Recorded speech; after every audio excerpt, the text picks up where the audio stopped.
Yeah, it's I had a chance to look at your website and get a to hear a little bit about your story and your I think it's just pretty awesome what you do. So um Thank you. I really appreciate that. That means yeah, a lot. yeah.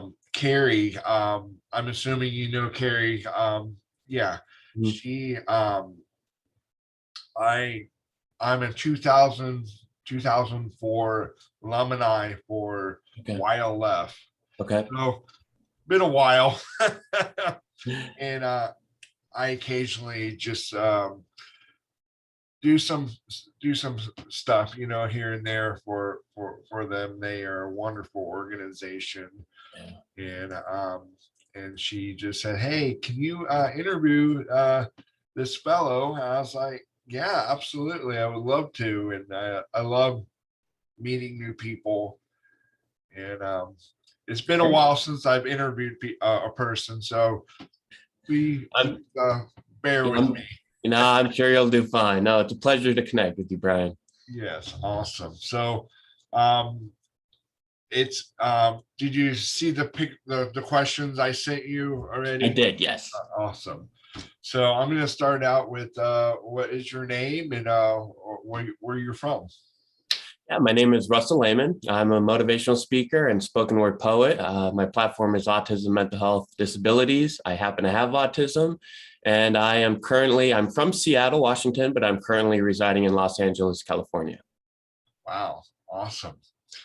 Um, well, this is kind of answers second question is do you have any hobbies or with the line of work or anything like that? Yeah, I guess my biggest hobby would be kind of my work. I mean, I'm very passionate about empowering individuals with disabilities to fulfill their potential, to become independent as they see fit, whatever that means for them in their own life, and to just create a more open-minded world where we can, have a broader perspective on what the human condition encompasses, whether that's disability, race, gender. But I love, just empowering and motivating people to not necessarily turn their back on the struggle, but stare back at it so you can find the success within it. That's awesome. I like that. Thank you. Um, and then you already answer this, but do you have a disability? Yeah, so I have autism. As I said, I was diagnosed at age 12, but I also have severe OCD, diagnosed with depression, anxiety, panic disorder. And unfortunately, it's quite common. I was diagnosed with PTSD, which is, like I said, quite common, unfortunately, with those with disabilities. Yeah. Wow. Um, and so does your disability affect you on a daily basis? Yeah, it does. And it's obviously it fluctuates day to day on how much it affects me. But even on the best of days, there are things where I also have to keep my eyes, I have to keep myself on the lookout, of this invisible disability creeping up on me, whether that's sensory overload, whether that's exhaustion leading to a meltdown, whether that's my rituals and obsessions and compulsions from my OCD. There's a lot I have to kind of juggle with on a daily basis. And as I get older, I'm 31 now. I think I can learn more about my disabilities and have turn them into super abilities. At the same time, though, I don't ignore the struggle. Every day is a struggle, but like I said, I was able to find success within that struggle. So I'm proud of the journey. It's been a difficult one, but a most rewarding one. Awesome. Well, I'll just go off script a little bit and Mhm. share with you. I have a brain injury, a traumatic brain injury. Okay. Um, and so um, autism and brain injuries are somewhere in the same area. Mhm. So um, I wouldn't consider myself neurotypical, but um, it is it's nice to meet other people who quote unquote normal. I don't really define the difference with that. It's all like I don't know how to describe it. Let's say I never really felt like I was like super in one classification, if Yeah. that makes sense. Yeah. Yeah. So, It's definitely a struggle to find where you do fit in, and trying to fit in. It's a very complex thing. I think, all too well, it's trying to be part of this world every day is kind of a struggle. But again, that's what makes, I think, you and me passionate about making this world a little bit more accepting for us. yeah, absolutely. So I'm going to go into this. So as you probably know, like a lot of people with disabilities um, may or may not experience a struggle with like a body image situation, self-aware of whether people think about them and whatnot. Have you ever experienced any of that body image issues?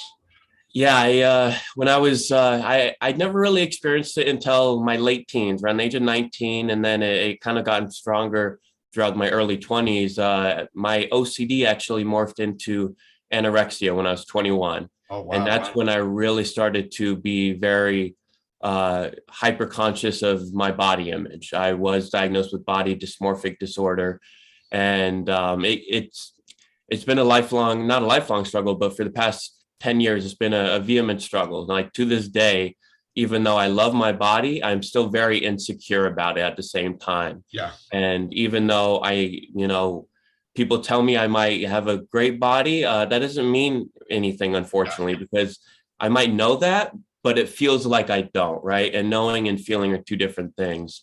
So it's something I struggle with to this day. And it's in the past, it used to be very hard. I used to bully myself. I'll be honest. I used to bully myself. I would look in the mirror and just wish I had a different body, almost any other body than the body I had, because it was almost so painful for me to look at. So it's been a very difficult journey of self-acceptance, of self-love, of self-compassion, and realizing that, my body is a part of me and I love Russell and I need to learn how to love my body as well. So I have a question. Where was the turning point, or where did you start noticing you're on the positive versus going backwards? How does that work for you? I yeah, I think it's gotten a lot better in the last 9 months. And the last 9 months is when I actually moved to Los Angeles. In the last 9 months, first 9 months of my life, I've been fully independent. And I think now, having kind of more things going on in my life, whether that's, I have friends for the first time since age 15. I have a part-time job aside from my speaking career. The more fulfilling my life is, the less time I have to obsess about my body. And so now I have, I'm much more accepting of my body than I was this time last year. And again, I think that comes with having great relationships with the outside world, whether that's through friends or work. I think that validation of me as a human it helps dissipate my body image struggle, because I think when we struggle with our body image, it's because we want to be accepted. We want not only us to be accepted, but our bodies as well. So if we can develop more fulfilling relationships, for me anyway, that tends to lower my obsession about how my body looks. Oh, awesome. I really appreciate your transparency. I think you're willing to be vulnerable and share will help other people down the line, and I really appreciate that. Thank you. I hope Yes. so too. Yeah, because it's a difficult thing, as much as again, body image, the mind is a tricky thing, the mind will play tricks on you. And the trick is to just kind of be aware that it's playing a trick and to not get sucked into the trick, because that's when you can kind of go down that rabbit hole and into some pretty dark places. Yeah. Yeah. If you could give a person advice, um, um, maybe one or two things that would um, give a person advice about their self body image, what would it be? Yeah, I would definitely advise, first and foremost, if you get, like, I used to get triggered every time I would look in the mirror, right? but I would still look in the mirror, even though I knew it wasn't good for me. So if you can be aware of what triggers your anxiety around your body, I would urge you to try to, stay away from that, whether that's, you could cover the mirrors if you want, anything to try to kind of reset your frame of mind. Again, try not to go into circumstances like, I know if I go to the beach, it's a trigger because, I'm expected to take my shirt off and I'm not comfortable doing that yet.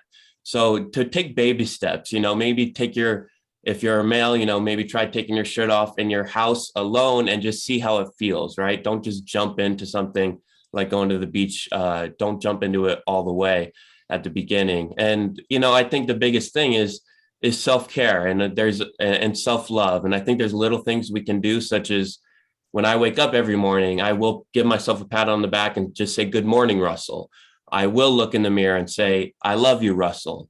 Just those little things throughout the day that can cultivate our love for ourselves will generalize over not into only loving how our mind and our brain works, but how our body works too, because the mind and body connection is very important to develop that balance of well-being throughout our lives.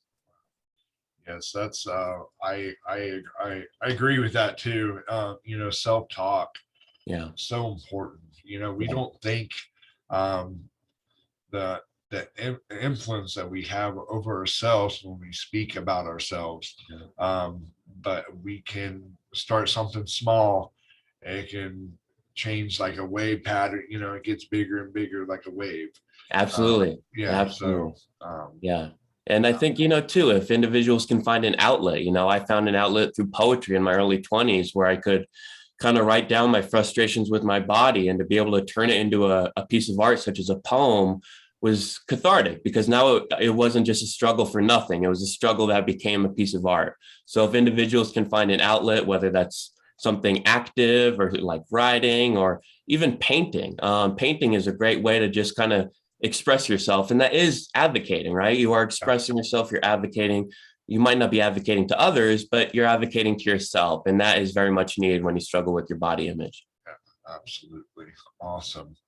Well, I have a final question Mhm. is, what do you think we could do to encourage others to empower those with disabilities? Yeah, I think the biggest thing is one of the biggest things, anyway, is validation. I think we really need to validate individuals with disabilities and the struggles they encounter on a daily basis. Every day, pretty much is, let's be honest, individuals with disabilities tend to live a much more difficult life than the vast majority of the population. And if we can give that validation to these individuals that I see you, I see you're working every day just to sometimes get out of bed. This world is hard to fit in with. I think if we can validate the struggles, it'll make these individuals more open to talking about them, right? If we can just be a little bit more emotionally vulnerable, it's very scary at first, but it's extremely empowering once you get the hang of it, to be able to talk about yourself openly and not judge yourself, and realize that when you do talk about yourself very openly and being vulnerable, you'd be surprised at how many people will confide in you as well, to just kind of have that reciprocal trusting bond of being vulnerable with one another. I think that leads to not only self-empowerment, but to community empowerment throughout the disability community. Well, I think that's excellent.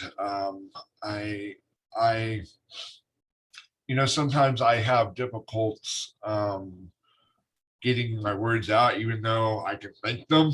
Mhm.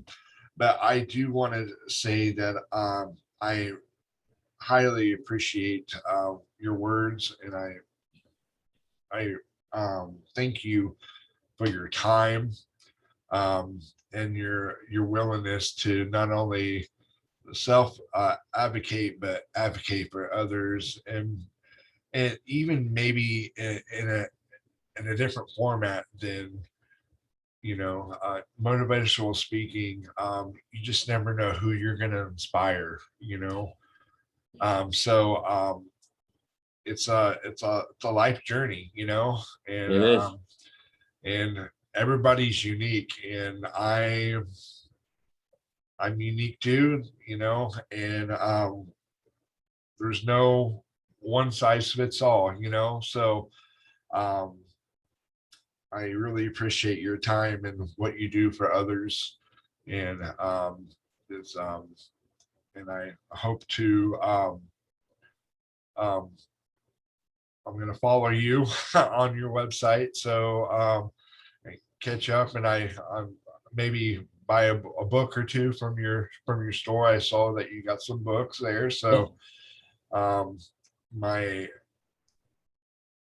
my mother, she's a paraprofessional at a school, Okay. and she has worked with all children with all various disabilities. But I became close to a few people who happen to have autism, Okay. um, on the spectrum. So um, I I just see another person, and just because the outer appearance is not a certain way does not mean there's something inside. Just like developing with my brain injury, it took me many years for me to articulate what I'm thinking or what I'm saying. Yeah. So there's a will, there's a way, I say, and Yep. but appreciate your time.